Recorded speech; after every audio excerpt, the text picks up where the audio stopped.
Bienvenidos a un nuevo episodio de Garnachas y Restaurantes. En esta ocasión tenemos a un nuevo invitado que es Luis Monroy. ¿Cómo estás, Luis? Bien, bien, gracias. Luis viene representando a un lugar, bueno, más bien él es dueño de un lugar muy representativo de nuestra frontera, que es Rocco Café. Platícame un poquito acerca más de los inicios de Rocco, el nombre, todo esto.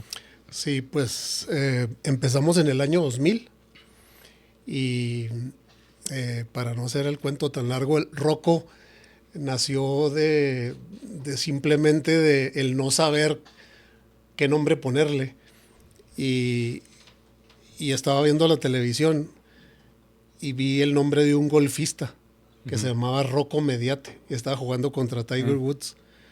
Y entonces dije, Rocco Café, y listo. De ahí salió el nombre. Salió de la... Y luego después mucha gente, porque Rocco es un nombre propio italiano, mucha gente me preguntaba que si el restaurante era italiano, etcétera, y no. Simplemente... Que por el puro nombre pudiera pensarse que es sí, italiano tu restaurante. pero a mí me gustó porque era corto, era fácil de pronunciar, lo pronunciaban en inglés los que estaban en el programa del golf, etcétera, y en español pues también, y además siempre me ha gustado el italiano, entonces dije, ese es. Entonces, Rocco nace en el 2000, que son hace ya 24 años. Acabamos de cumplir 24 años el 24 de octubre. 24 años en Ciudad Juárez, en la misma ubicación, pues tienes ahorita dos ubicaciones, ahorita hablamos de eso, pero hace 24 años que nace Rocco, ¿cuál era tu expectativa al poner un negocio? Porque quisiera como poderle entregar eso al público. Cuando tú empiezas con la idea de Rocco, ¿qué era lo que querías tú?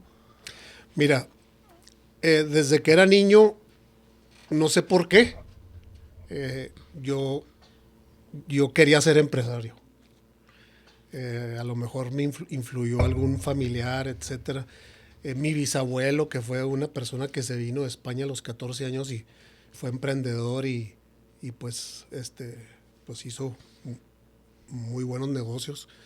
Y entonces yo tenía la idea de ser empresario y desde muy joven ya traías tú la idea de que yo quiero abrir mi lugar, desde tener que mi era negocio. niño me llamaba la atención lo de ser empresario y tener tu propio negocio y esas cosas. A lo mejor una idea así vaga, pero... sí. Ya desde muy joven querías. Sí. Pero ¿por qué te inclinaste por un restaurante? Quisiera saber. Si a lo mejor pudiste haber tenido a lo mejor otras oportunidades. Sí, pues fíjate que cuando me gradué de la universidad me fui a trabajar a Sonora, a Nogales, Sonora. Y la verdad, sin ofender a nadie, no había mucho en Nogales. Y comía todos los días pues en changarros y así, comidas corridas, etcétera. No tenía a dónde ir a comer a mi casa. No, en mi casa pues vivía solo y todos los días comía afuera. Entonces me llamó la atención toda esa gente que comía afuera todos los días. Después cuando vine a Juárez... ¿En qué año veniste a Juárez? En el 98. En el 98. Sí. En el 98 abrí una oficina junto con una persona del Paso allí en Plaza Barrancas, en cuestión de bienes raíces industriales. Y los locales, casi todos los locales del edificio estaban vacíos. Pero ya se estaban empezando a ocupar. Entonces dije, aquí abajo se va a necesitar un café o una cafetería, un restaurante, algo para darle servicio al edificio. A los oficinistas, sobre todo a las empresas. Así es. Y de ahí nació la idea. La verdad es que me equivoqué. El edificio no era suficiente para tener un negocio próspero.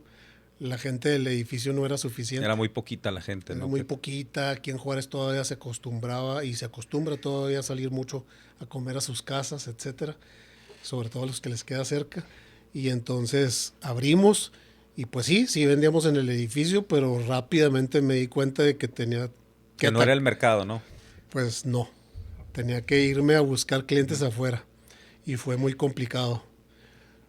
Porque no había redes sociales, no había nada de eso, la publicidad en el periódico y esas cosas. Volantes, pues, ¿no? Carísimas, sí.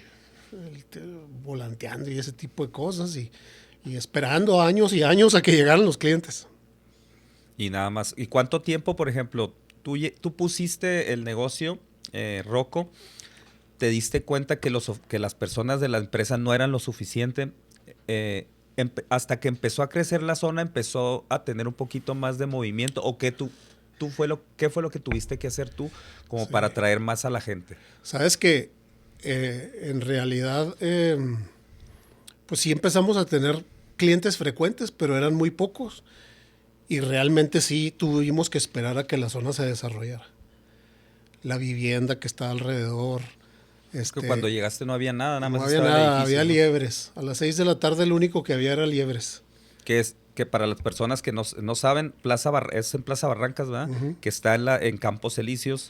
De ahí para atrás no había nada. No estaban los fraccionamientos. Estaban los ni nada. Fraccionamientos de Campos Elíseos vacíos y listo. Se estaban vendiendo los terrenos, ¿no? En ese entonces. Ni siquiera se conectaba hacia allá, hacia la Francisco Villarreal como se conecta ahora. El Applebee's que está más enfrente no existía, el Hospital Ángeles no existía. Te digo, a las 6 de la tarde, ahí en esos praderas que había ahí atrás, lo único que había era liebres. Entonces, tú llegas a cubrir, desde anticipadamente llegas a cubrir esa parte del restaurante, también del fraccionamiento, ¿no? Sí, no. De ahí, de esa zona, y también pues apostándole a que la gente del TEC de Monterrey, las maquiladoras del Parque Bermúdez, etcétera, pero no. No era suficiente. Los maestros del TEC de Monterrey llevaban su lonchera. Las personas que trabajaban en las maquiladoras comían allá dentro de las maquiladoras. Los estudiantes no traían dinero. Y te digo, a veces me visitaba un grupo de estudiantes y de 10, uno pedía algo y todos los demás pedían un café y luego se ponían a fumar. Que eran las épocas en que podías fumar adentro de los lugares. Y era todo lo que sucedía. Durábamos horas y horas y horas y días y días y días esperando clientes. Y no quitaste el dedo del renglón, por lo que veo, por los ya 24 años que tienes. Pero en ese inicio, que me imagino que fue bien difícil por lo que me estás ahorita platicando, que no había nadie, que la zona no se desarrollaba, que tú también traías la idea, pero pues al mismo tiempo que la ibas desarrollando, pues sin gente también es complicado, ¿verdad? Pero ¿cuánto tiempo tú sientes que se asentó un poco más, no la marca, sino que la gente empezó a conocer, a asistir de nuevo, que ya se hizo un poquito más más popular sin redes sociales, como lo comentas? Pues mira, abrí en el 2000 y yo creo que hasta el 2006 empecé a ver así algo de normalidad. Y realmente hasta que lo ampliamos en el 2011, o sea, 11 años después, fue cuando realmente pude estar más o menos contento. Porque luego, no sé si te acuerdas, pero 2008, 2009, etcétera, la violencia desbordada por todo el Juárez, etcétera. Entonces fueron muchos, ¿cómo se llama? Muchas cosas en contra. Además de mi inexperiencia al principio en restaurantes, etcétera. Porque aparte eras inexperto en esto y te tuviste que hacer experto. Y pues sí, había tenido algunos negocios, había vendido muebles, había hecho cosas ahí pequeñas, pero ya un negocio mío solamente y en forma, no. Y no, pues la verdad es que una vez un pariente mío me dijo que discúlpenme la palabra, pero me dijo que ser un empresario honesto en México estaba cabrón. Órale. Ese fue lo que te comentó. Sí. Inclusive me dijo, yo traté y no pude. Por la cuestión de los impuestos, de muchas cosas, ¿no? Porque de los pejes y manejes. no te la pone nada fácil nadie. No es cierto que México está a favor de los negocios. De que te regularices, pues. Mira, te voy a poner un ejemplo. En Estados Unidos tú pones un restaurante o aquí en El Paso y inmediatamente te visitan los bomberos, inmediatamente te visita la ciudad, inmediatamente tienes que cumplir con muchos requisitos. Acá también, pero nada más para pagar. Y a la hora de que incumples, pues ya sabes cómo se le hace, ¿no? Pagando. Entonces, te digo, que hacerlo bien para estar preparado por si te visitan y que no haya ningún problema, es muy complicado. pagar como debes de pagar, cumplir como debes de cumplir, Con etcétera. todas las obligaciones como patrón, los seguros, Sí. el seguro social, todas las prestaciones, se complica entonces como patrón. O sea, tú consideras que en Juárez, bueno, no en Juárez, en México, como lo dices ahorita, a lo mejor irte completamente por la derecha, como dices tú, hacerlo, sobre todo en el aspecto, en el ámbito restaurantero, es muchísimo más complicado que en los otros, ¿o cómo ves tú esa parte? Para la gente que está tratando de El iniciar un negocio del negocio. restaurante es complicado en cualquier parte del mundo. Aquí en México hacerlo bien, ser una empresa honesta, como dijo mi pariente, está cabrón. Por, ¿Cuáles son las cosas que tú consideras que por lo cual me No estás tienes comentando? apoyos, para empezar, no tienes apoyo alguno. El empresario es una persona solitaria, entre comillas. No hay apoyos. Mira, te pongo un ejemplo. Con el asunto del COVID, en El Paso hubo restaurantes que recibieron hasta $400,000 de apoyo del gobierno gratis. No los tenían que devolver. Acá, cero. Nada. Ni del municipal, ni del estatal, ni del federal, ni del nadie. El que te podía apoyar en algún momento era el dueño del local que te lo renta si se atrevía. Hubo mucha gente que inclusive tuvo que cerrar sus restaurantes porque ni por ahí les ayudaron. Entonces te digo, sin contar mentiras y sin inventar cuentos, es hacerlo bien. Vas contra la corriente aquí en México, vas compitiendo contra todo al revés. Porque también los empresarios son corruptos. Esa es la realidad. Entonces lo que me comentas es que tienes que hacer alguna o que otra práctica para que todo tu negocio pueda seguir subsistiendo, porque si no, no hay Pues tienes que apoyos, ser no muy hay... valiente. Tienes que ser muy valiente y tienes que inyectarle dinero propio y tienes que buscarle la forma como el lugar. Yo estuve a punto de cerrar muchas veces. ¿Cuándo fue la primera vez que pensaste que ya ibas a tener que No, cerrar? pues ¿Y cuál antes de cumplir un año. Y ya dijiste, esto no es para mí. No, deja tú que no es para mí, o sea, dije, o sea, la veía muy, muy imposible, muy difícil. Entonces te digo, eh, eh, tienes que automotivarte todos los días como empresario. Y te digo, una cosa es automotivarte y otra cosa es hacerlo bien.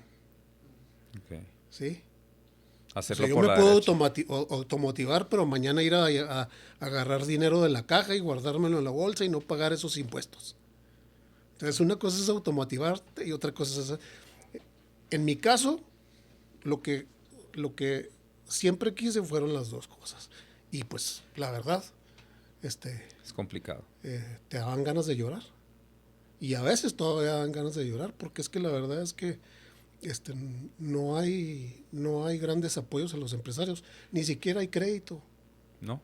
Pues este es un país en donde no hay crédito barato. Uh-huh. Si te cruzas a Estados Unidos, compras un carro con 0% de interés.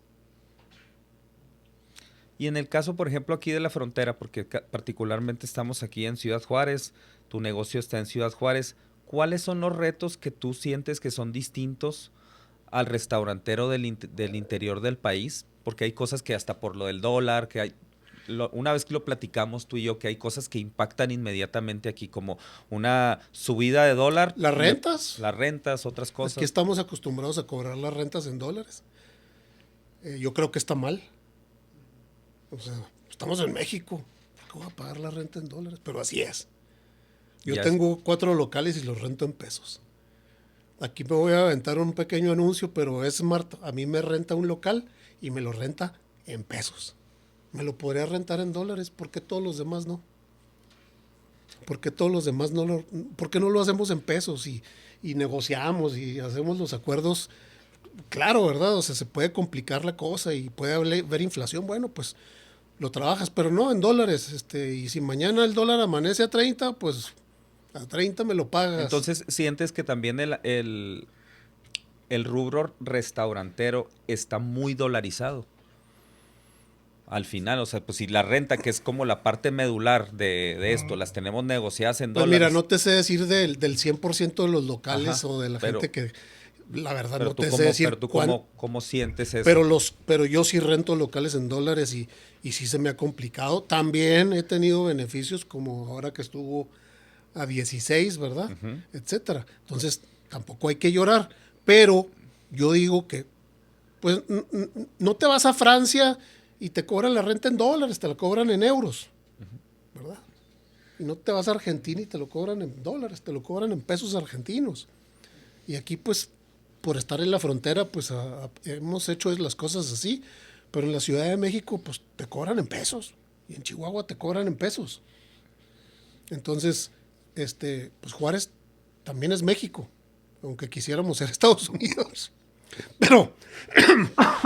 Pero te digo, y luego, algo muy complicado de aquí en la zona de Juárez para los restauranteros es el acceso a la materia prima de calidad. De calidad, ¿eh? Y no te estoy hablando de traer foie gras y cosas así.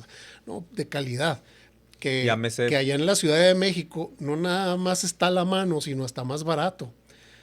Y con clientes que dispuestos a pagar más. Entonces acá tienes que hacer muchos más esfuerzos para atraer algunos productos y poder ofrecerlos en tu restaurante. Entonces tú como restaurantero, ya después de 24 años, me imagino que la mayor parte de tus insumos los consumes aquí en México, pero sí batallas para conseguir cosas distintas, para proponer algo distinto para tu cliente de toda la vida. Entonces al final también merma un poquito el desarrollo de cualquier restaurante, el estar tan lejos de la materia prima. ¿O cómo piensas que se puede arreglar? Sí, es que estamos lejos de todo. Y pues a muchos lugares del país llegan vuelos directos.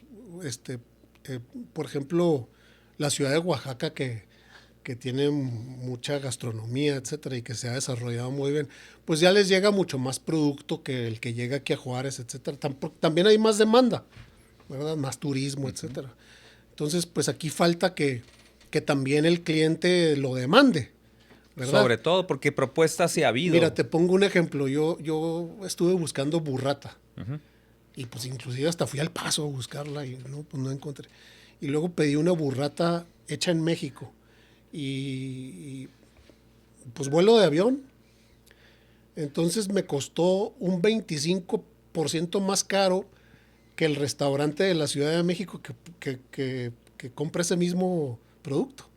Y además con posibilidades de que se pierda en el transporte, se echa a perder, etcétera. Entonces, pues sí, eso te lo hace más complicado. O sea, quieres tener una ensalada con burrata, una pasta con burrata, una pizza con burrata, pues, y aquí, pues ya 25% más caro y todavía ajustar el precio para eso, pues ya se pone muy caro. Entonces, y además no hay demanda. No hay demanda, sobre todo. Una cosita así, ¿verdad? De gente que busca burrata, del 100% del juarense. Que de todas maneras está bien que haya lugares que lo propongan, ¿no? Está bien pero pues estaría todo dar para todos los restauranteros, pues que tuviéramos acceso a mejor materia prima. Mejor materia prima, más barata, etcétera, como en otros lugares del país, porque se ha desarrollado la cuestión gastronómica o porque tienen más forma de conectarse de manera más directa a la Ciudad de México, más rápido, etcétera. Yo considero, Luis, que yo gran parte de lo que dices sí comparto tu punto de vista, pero yo creo que más que la distancia, más que muchas cosas que estamos diciendo ahorita, tiene mucho que ver con la demanda. Sí. Todo. Lo que hay demanda aquí, hay. De lo que sea, de la medicina que tú me digas, la traen siempre y cuando la gente la pida.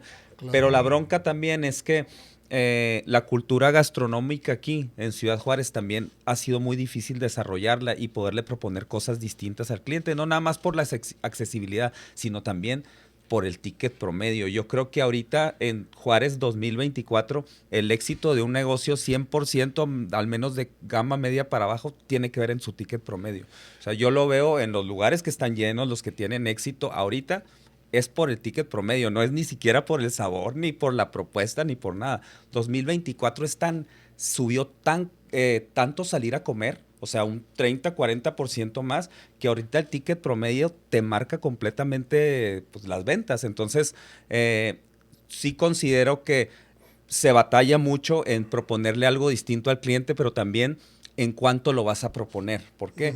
Le podemos traer la burrata o lo que sea, pero si al final le vas a sacar de lo máximo que va a poder pagar el cliente en Juárez y lo van a poder pagar bien poquito, está fuera de mercado. Y lo hemos comprobado con tostadas de atún que se han traído de Ensenada y bla, bla, bla. Podemos hacer una lista de las cosas de los últimos 10 años y no es que la gente no le guste, es que al final el ticket promedio te mata.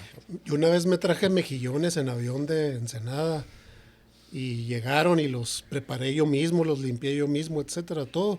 Y los promoví y los vendí todos. La segunda vez no me llegaron y cuando me llegaron estaban completamente echados a perder y me había costado unos 4,000 pesos. Pues ya no volví a pedir. Y además los tuve que vender caros. Porque, pues, te digo, con vuelo de avión, etcétera, toda la persona que me cobró de llevarlos a Ensenada al aeropuerto de Tijuana, todo el asunto. Pues mucho más caro que ya comerte unos mejillones en Tijuana. Claro. Entonces, y de por sí hay poca demanda para comerte unos mejillones frescos, así bien, bien preparados. Pues ya te desanimas y dices, no, mejor voy a... Pues que de hecho es algo que no hemos platicado acerca del menú que tú tienes en tu lugar, en Rocco, que ya se ha convertido en un lugar muy, muy clásico, muy tradicional de desayunos de Juárez. O sea, que inclusive me ha tocado escuchar gente, juarenses que ya se fueron al Paso, pero que regresan a comer a tu restaurante, que es así como ya se volvió una nueva tradición como que del millennial que se fue y regresó. Dentro del menú, que yo sé que es un menú de desayunos, comidas como completo, ¿cuáles son tus platillos principales? Mira, definitivamente los chilaquiles se han convertido en pues, un producto muy bueno en cuanto a venta para nosotros. Y eso sí desde que iniciamos. Eso desde que arrancaste los tienes. Sí, los chilaquiles rojos y verdes sí, y después agregamos todos los demás. Pero sí, definitivamente es un gancho. Pero te puedo contar que hay gente que va por su sopa de lentejas, hay gente que va por su caldo tlalpeño y que siempre piden lo mismo. Hay gente que va por el sándwich de brisket. Ahorita me acabo de comer uno porque en vez de ir a mi casa, me quedé aquí en Cantar y me vine rápido para acá. Y hacía un buen rato que no me lo comía. Y muy bueno, la verdad, muy bueno. Y cada vez tiene más aceptación. Que también es ese platillo, el sándwich de brisket, es muy fronterizo. ¿Sabes qué vendemos mucho? Huevos con machaca.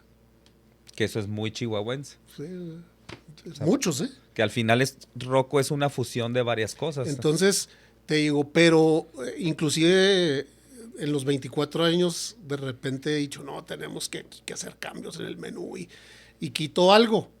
Y luego me empieza a reclamar ese cliente que iba siempre por eso.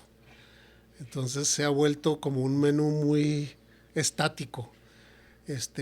Y sí, a veces hacemos ahí una que otra estrategia de tener algo diferente y que no es que esté fuera de la carta y que lo promuevas ahí. O que lo pueda pedir el cliente, porque sí, sabes que tengo un par de amigos ahí que son bien fans de tu lugar y que yo siempre que me quedo a ver con uno de ellos siempre me dice, no, es que me gusta ahí.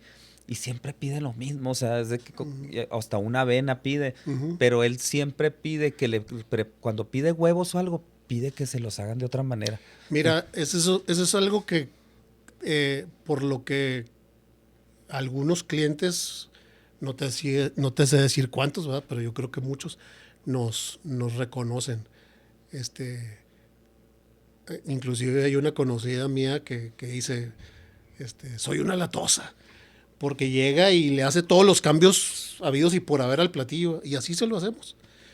Sí, pues te tardas más, etcétera, y si tienes mucha gente, pues más, pero pues siempre hemos estado dispuestos a, a ser lo más flexibles posible con el cliente. Entonces sí, por ejemplo, la avena, la rocoavena que lleva manzana, nuez, etcétera, pues hay gente que nos la pide licuada, y hay gente que nos la pide más aguada, y hay gente que nos la pide más espesa, y entonces pues ya eso implica un trabajo extra, y a veces el cliente no se da cuenta, y cuando está sentado ahí dice, ¿por qué se tardan? Bueno, pues un sábado domingo lleno, y aparte con tantos cambios, con tantos clientes exigiendo ese tipo de cambios, se vuelve muy complicado, pero siempre lo tratamos de hacer y de cumplir.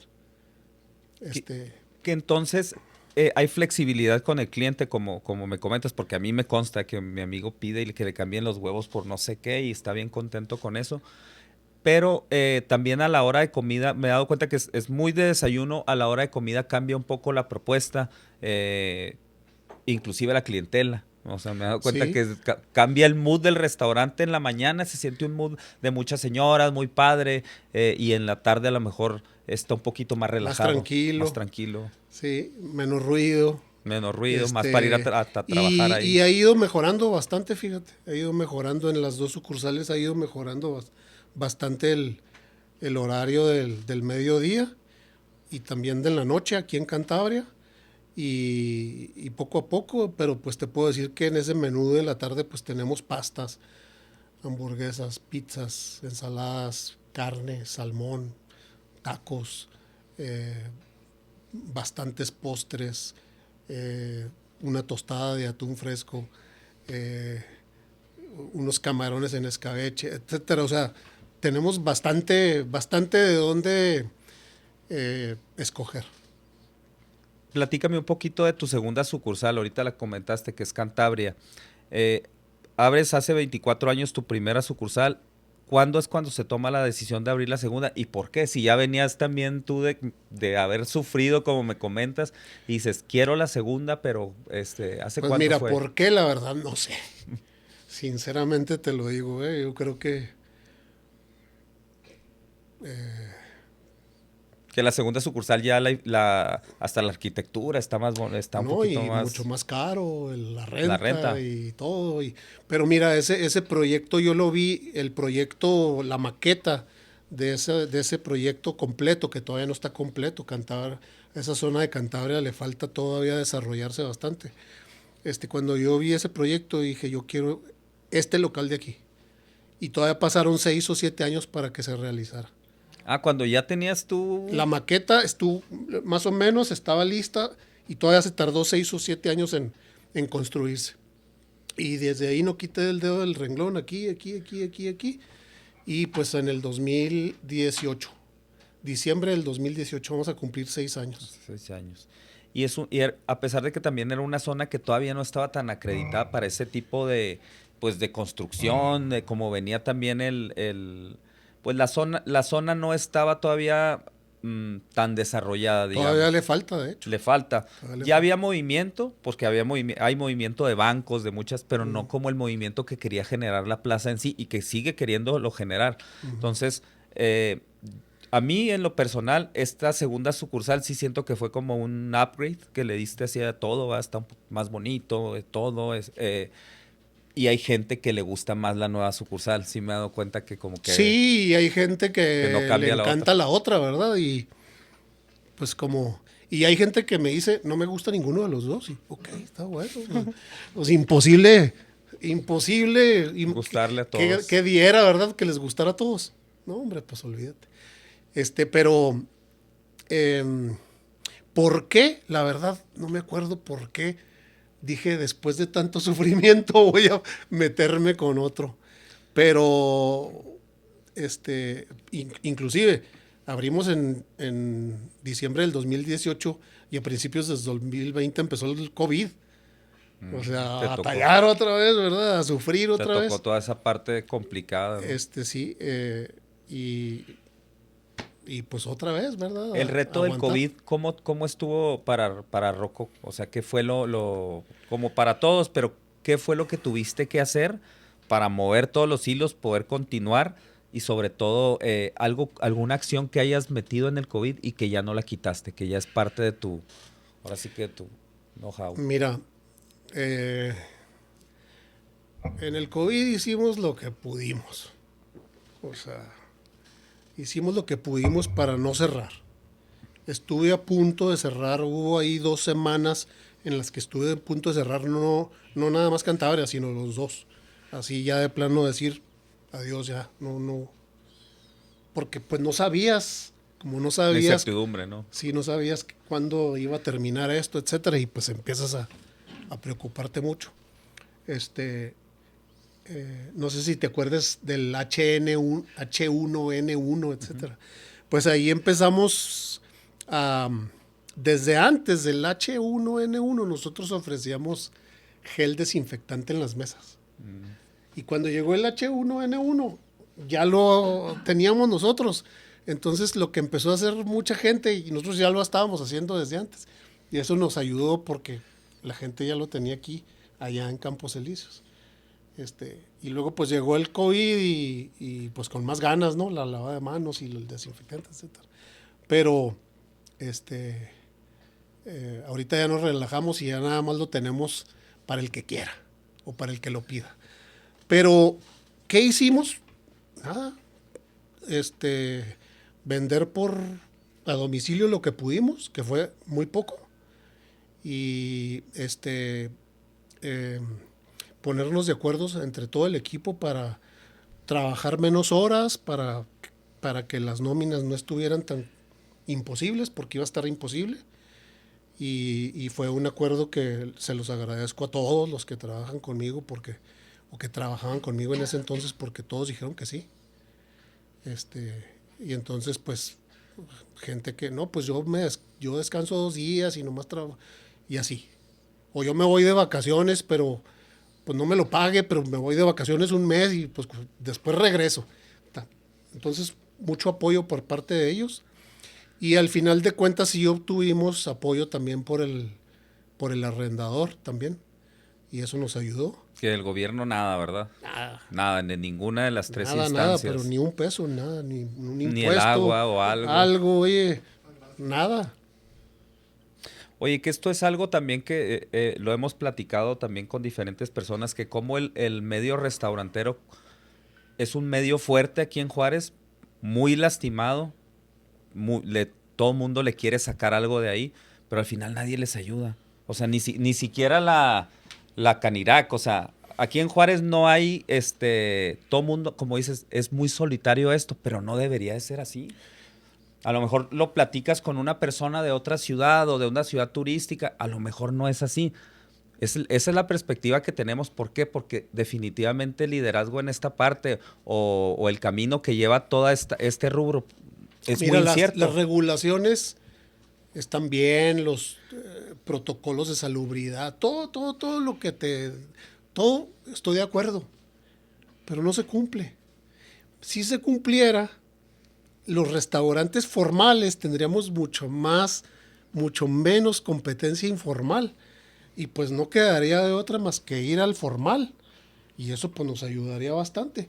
Pero pues tú sabes perfectamente bien la cantidad de informalidad que hay aquí en México. Y no se diga en cuestión de comida, pues en cada esquina hay un puesto.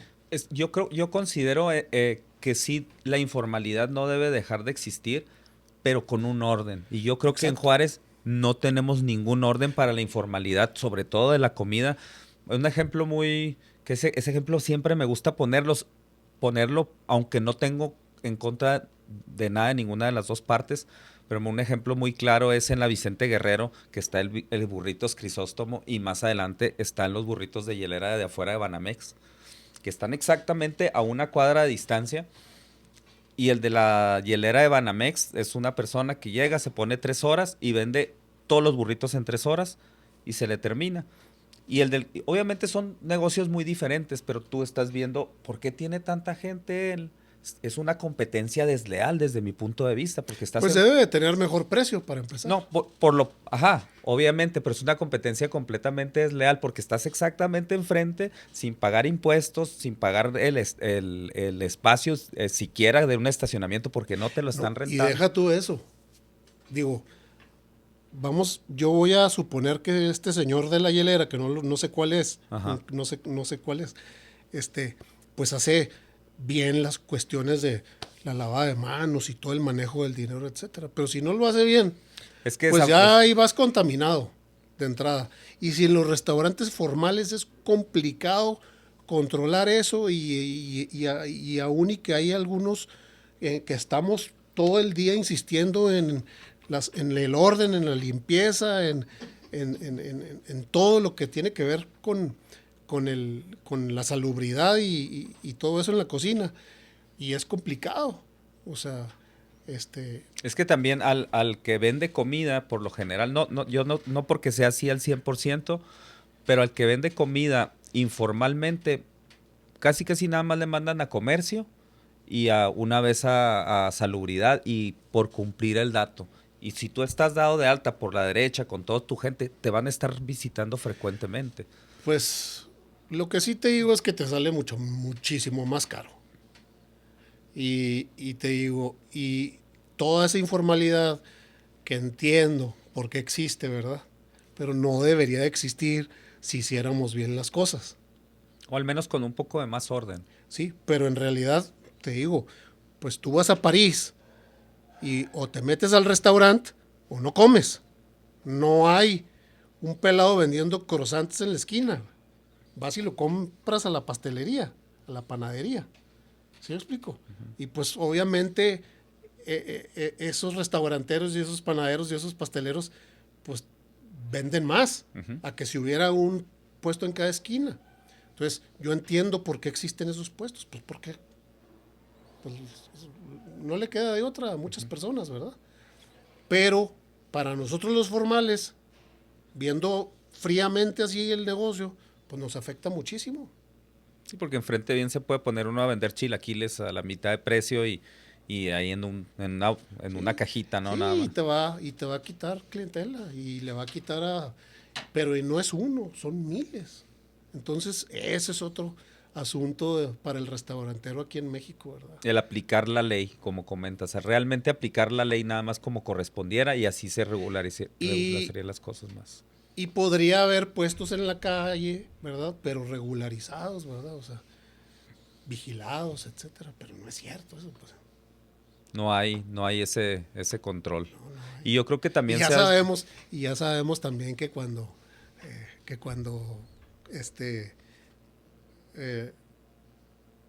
les exigen algo, pues a pagar, porque si no mañana no te puedes poner ahí. O sea, ese cuento de que a ese pelado nadie lo molesta porque es muy simpático, no. Lo que es un hecho también, que es algo que y no sé ahí con lo de la administración correspondiente ni nada, porque no nos gusta hablar de política, pero lo que sí es un hecho es que de un tiempo para acá la informalidad en los negocios de comida se desbordó por completo. Tú vas a la zona centro, pues no es la zona centro que era hace 6 años, ahora venden papitas aquí. Antes estaba organizado el centro. Mira, no nos tenemos que ir a toda la ciudad, simplemente ve el centro. Antes, hace 6 años, no sé cuánto tiempo, que estaban hasta los caballos, había un orden. Ahorita vas y no hay orden, nada más es cobrarle el permiso al vendedor y como si se tratara nada más de estarles como exigiendo eso, en lugar de regularizarlos bien, ver a lo mejor una identificación, ver quién está realmente atrás de cada negocio, la salubridad también, o sea, eso es cuántas personas no se enferman en Juárez en un negocio y nunca pasa nada, nunca, pero no, yo creo que estamos...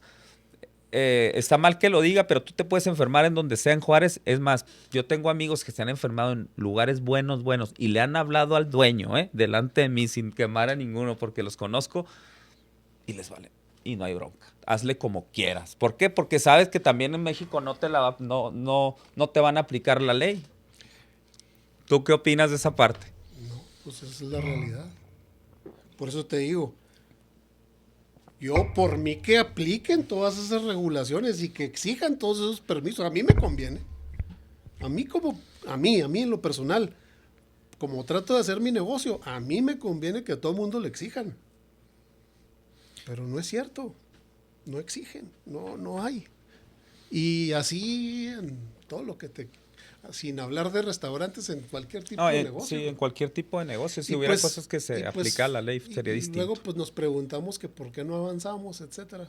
Pues no es el político. Somos todos.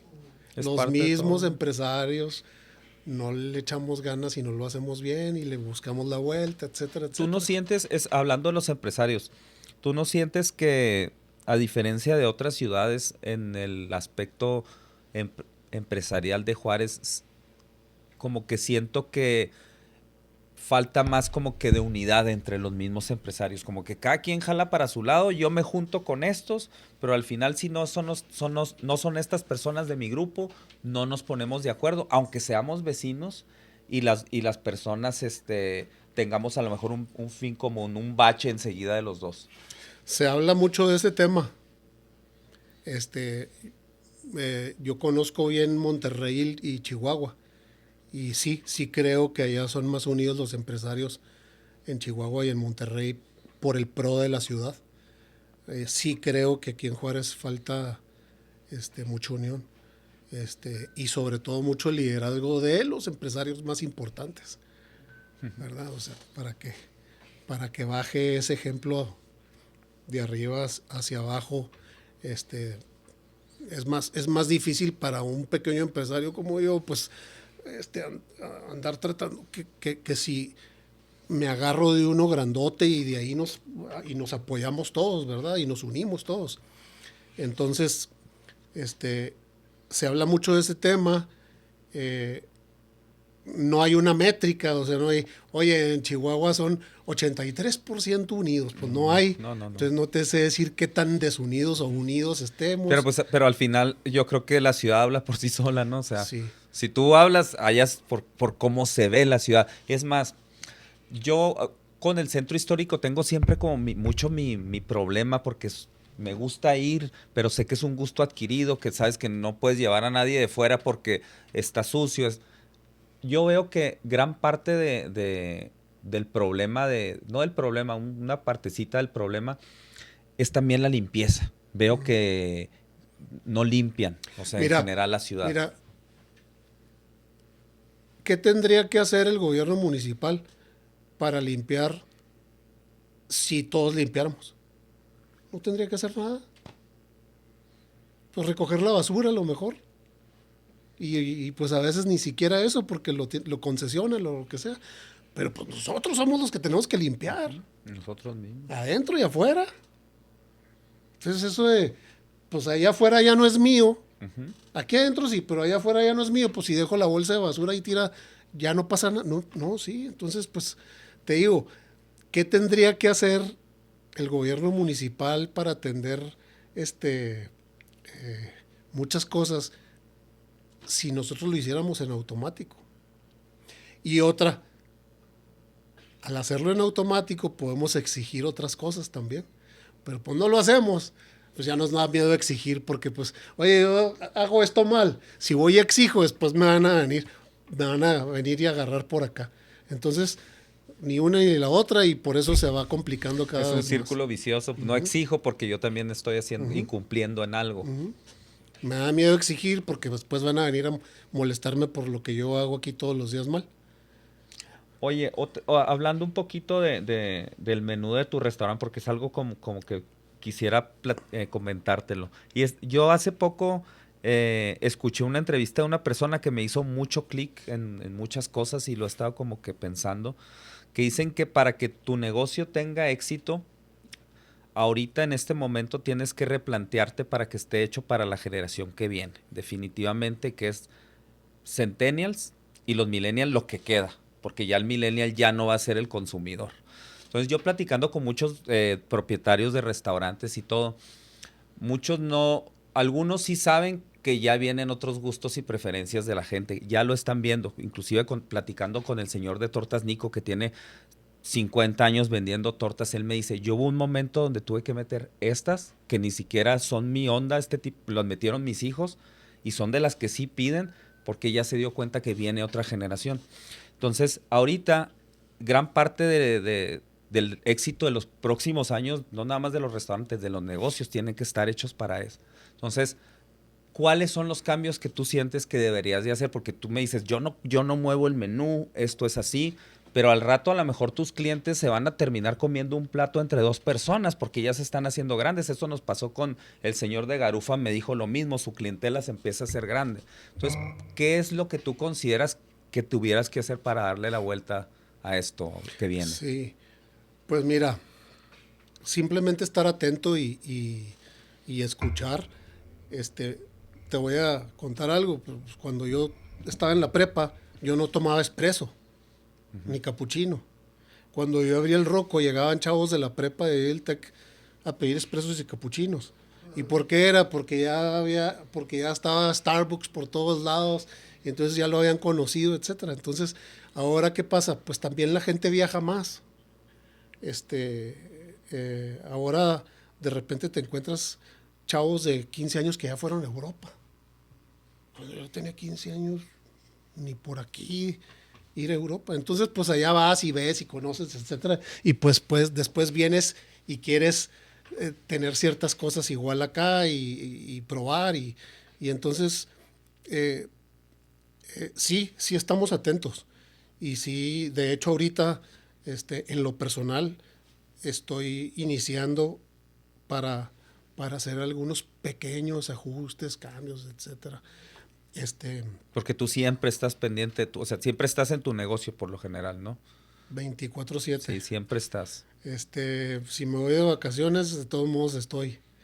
Pero sí va cambiando, definitivamente. Y pues estar atento y como te digo, la flexibilidad. Hay chavos que van al Rocco, que yo no sé si sean millennials o centennials o qué, pero que te dicen, oye, no me podría hacer. Sí, ok, está bueno, sí. Y ahí dices, oye, mira, y luego regresa, y es que aquí el otro día me hicieron el té así, porque así lo pedí, y porque yo fui a no sé en dónde, y así me gustó. Y pues entonces ahí vas viendo y vas ajustando y vas viendo si lo vas metes, conociendo a tu cliente, que también eso es algo que te da la ventaja a ti de estar ahí. Cuando estás ahí, tú conoces al cliente aunque no vayas y hables con él, porque qué pidió, ves, le mides la temperatura a tu lugar. Y luego también hay cosas que, o sea, que los centennials y todos los que vengan van a seguir comiendo, ¿verdad? Sí, claro, claro. Sobre todo en una ciudad que también somos muy de tradiciones. O sea, ¿cuántas veces no te has comido una Big Mac desde hace cuándo? ¿Sí me explico? Y pues no ha cambiado y sigues a veces, no sé cada cuándo vayas tú a McDonald's, pero... No, pero fíjate, te voy a poner un ejemplo que son datos, ¿eh? O sea, datos no de que porque lo sienta, pero en los restaurantes de cortes de un tiempo para acá, la mayoría tuvieron que meter el chicharrón de ribeye a sus entremeses, no sabía, en México, en general. Fue una tendencia, no es porque en realidad se hicieran expertos, sino nada más el lugar de cortes, el lugar como de ese tipo, lo tuvo que meter. ¿Por qué? Porque si no ya no lo pedían, porque los jóvenes lo empezaron a pedir. De hecho, estuve tentado. El chicharrón de ribeye. Pero no lo he hecho. Ajá, pero te voy a decir algo. No me ha afectado, o sea... No, pero digo, en tu negocio no, porque a lo mejor no entra, pero te estoy poniendo a lo mejor en un steakhouse mexicano. Sí. Fue como algo que tuvo que entrar a los menús y ahorita no lo pueden sacar. O sea, ahorita es de que lo piden, y no te estoy hablando de Juárez, vas a Ciudad de México y ves un chicharrón de ribeye cada 3 mesas. Sí. Son tendencias que hay, pero yo digo, no quiere decir que te agarres de ellas, pero... sí considero que son cambios que se van haciendo en la industria, y sí, como también, lo de la bengala, que a mí no me gusta, que de repente llegan a un pastel a no sé cuál restaurante y te ponen una bengala. Eso lo puso de moda Sonora Grill hace no sé cuántos años y se fue bajando hacia acá, Rosa Negra, bla, bla, bla, bla, bla, y Torita, que ahorita en todos lados también te tienen. Pero son tendencias que en un momento, Ardeo, Great American, lo tuvieron que hacer porque si no... No, es que yo quería mi pastelito con eso porque la niña quiere, ¿verdad? Claro. Entonces, nos adoptamos, ¿no? Y está bien, o sea, Un amigo una vez me decía, ¿para qué quieres inventar el hino negro? Vete a Monterrey y vas a ver 1000 cosas que dentro de 3, 4 años van a estar pidiéndolas acá y está bien, ¿verdad? Y que también es una mezcla, porque también eso es, a veces cuando, a mí me da mucha curiosidad cuando la gente viaja a México y luego se trae ideas a Juárez y no se da cuenta que estamos pegados a Estados Unidos y dice, no manches, es que probé unos tacos buenísimos. Sí, pero estamos enseguida del Paso. O sea, yo siempre le digo eso. Hay algo que mucha gente dice, es que aquí no hay buenos tacos al pastor. Y en efecto no hay, pero ha habido mucha gente que los ha intentado hacer y no le han pegado. ¿Quién te dice que al juarense le gusta el trompo a la... Nadie nos lo dice. A lo mejor a las personas que hemos ido a Ciudad de México, esto, sí nos gusta. Pero al 80% de la población que llega a Juárez y nunca vuelve a viajar... Pero a lo mejor pones el trompo y te piden puros de bistec. No, o déjate uno de bistec, te piden a la plancha. Mira, un ejemplo es con el brisket. Y el brisket, tú sabes que en la mayor parte de los lugares te lo dan rebanado. Sin embargo, en Juárez se usa mucho el deshebrado. Es la diferencia entre Juárez y El Paso. Entonces, si tú agarras a un juarense normal y tú le das el brisket como es y el deshebrado, va a escoger el de deshebrado. Y eso te habla de los gustos y preferencias del 100%, no del 100%, sino del ancho de población del juarense. Sí. Te digo, conozco bien Chihuahua y Monterrey, pues son muy diferentes. Completamente. Entre los tres, muy diferentes. Y pues yo, por ejemplo, nunca me voy a comer un cabrito. ¿No te gusta? No. Y allá, olvídate que el rey del cabrito, y gigante los restaurantes y llenos, y pues están acostumbrados a eso y van a seguir comiendo cabrito no sé cuántos años más, ¿verdad? O toda la vida, pero... Gustos muy diferentes, ¿no? Acá yo no veo un restaurante vendiendo cabrito. No. De hecho, nada más hay uno, ¿no? Que es el Toro Bronco. El del puente Zaragoza, el de Guarefil, ellos venden cabrito, que de hecho es lo que te digo, también la flexibilidad de estar en una frontera, también te deja meter otras cosas al menú, un poquito de acá, un poquito de allá. No tenemos que casarnos, sobre todo en la gastronomía, no tenemos que casarnos con un solo sabor. Yo por eso la gente que dicen, es que en Chihuahua se usa el chile con que... No, aquí no es Chihuahua, estamos enseguida donde venden pollo frito, ve cómo está Kenchis hasta la madre. Entonces, ¿cómo puedes decir que van a funcionar los tacos estilo Chihuahua? No, estamos en Juárez. Antes de poner un negocio, yo siempre le digo a la gente, ahorita 2024, si se van a gastar 2 millones de pesos en un negocio, hagan un estudio de mercado. No creo que no, si le vas a meter tanto, no vayas a considerar un poquito, al menos, estudios de mercado, porque son herramientas nuevas. Al final, mucha gente aquí hace en Juárez negocios no, es que ahí está bueno para unos tacos. ¿Y quién te lo dijo? Y al final sí te puedes aferrar y te puede salir bien, pero el camino es bien difícil, vaya, sin esas herramientas. Entonces, no sé si algo te... Oye, no sé si te acuerdas de unos tacos que de repente se estaban volviendo locos, no sabían qué hacer como para parar tanta venta, los del Sapo o algo así. La rama de la iguana. Sí, ahí por la Gómez Morín. En Coloso, enfrente de la calle nada más que yo fui una vez y no había manera de que me cobraran. Ah, sí, te podías ir sin pagar. O sea, la cantidad de gente que no se les fue sin pagar. Entonces, pues qué padre tener éxito, pero pues hay que tener todo bien controladito y todo. Porque... Y que ese era un caso bien atípico, ¿eh? Yo creo que como la rama de la iguana, tal cual, que fue un lugar chiquito, había mariachis afuera y todo, y que tenía 6, 7 espectaculares en toda la ciudad, era un caso muy atípico. O sea, como que inclusive al último al señor hasta lo andaban buscando porque debía lo de los espectaculares te digo, yo fui una vez y dije... De aquí se le está yendo la mitad de la gente sin pagar. Era obvio ahí, o sea, no había control de nada y pues yo creo, pues no duraron mucho. No, como unos 2 años sí duraron. Pero te digo, para tener éxito también hay que hacer las cosas bien. Digo, al tener éxito hay que hacer las cosas bien, si no se te va para abajo también. ¿Algún último comentario que tengas para todas las personas que nos están escuchando? Estos 24 años de Rocco, como nos comentaste, han sido muy difíciles, han sido complicados, pero sobre todo, danos la buena... Pero estamos agradecidos. Estamos agradecidos por todo también. O sea, sí, hablamos de las dificultades y todo, pero y va a seguir habiendo dificultades. Y ahorita si te pones a voltear a ver hacia los lados, a lo mejor el panorama no es tan agradable en muchas cosas. Pero nada, O sea, no hay que rajarse y hay que seguirle. Y también los negocios, eso de que haz esto y esto para que tu negocio sea legendario y dure. Pues no, los negocios no tienen que durar toda la vida tampoco. Son cíclicos. Sí, entonces también es válido de repente decir ya, bye. Y pues bueno, ya veremos si algún día... ¿Cuál sería el consejo que tú le darías a la persona, así como tú hace 24 años que quería abrir su lugar? A lo mejor a alguien que tiene esa misma idea que tú. Si quieres meterte un negocio, aprende de ese negocio antes. Métete a trabajar en un negocio parecido. Investiga, haz el estudio de mercado si tú quieres tú mismo. Dedícale más tiempo a prepararlo que a abrirlo. Te vas a ahorrar muchos problemas. Yo lo hice, a mí me dijo un familiar mío, dedícale 18 horas diarias durante 6 meses para que lo planees bien. Así le hice yo en cuanto me dijo. Y no le dediqué 18 horas y no le dediqué 6 meses.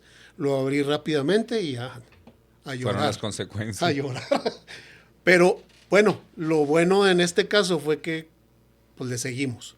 Porque pues sí conozco muchos casos en que se desesperan, se agüitan, se ponen tristes y adiós. Y los negocios importantes no se hacen en un año, en 2, en 3.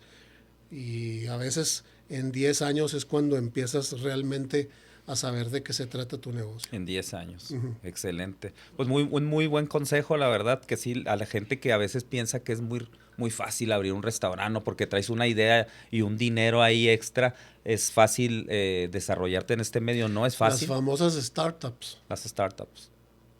Bueno, vemos todas las que son exitosas, pero no vemos las miles y cientos de miles que no son exitosas. Es muy complicado hacer una startup exitosa. De tecnología y de lo que quieras. De lo que sea. De lo que sea. Te digo, ves a una exitosa y no ves a todas las miles que no lo logran, que ¿verdad? fracasan. Y que recibieron a lo mejor millones de dólares de inversiones y no lo logran. Tienes razón. Pues bueno, esto sería todo. No sé si tengas algo más que agregar. Por último, ya para despedirnos de segunda.